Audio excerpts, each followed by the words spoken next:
А вот, в принципе, и причина нафиг. У людей нафиг.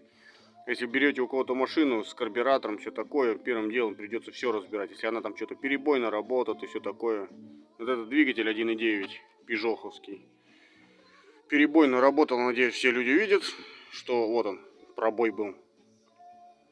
То есть здесь была паранитовая прокладка, вот она отслоилась. И вот здесь она, то есть здесь вот на углах была прокладка.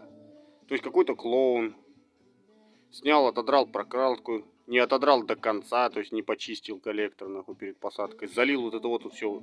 Тут слой просто, просто, блять, я не знаю, ебануться этого герметика нахуй прям вот в ад. И вот она точка серая. То есть просто-напросто карбюратор подсасывал воздух, помимо заслонок всех нахуй. И все, вот он перебой был. На холостых троил, чуть газу дашь, вроде не троит. Ну, будем разбирать, смотреть дальше.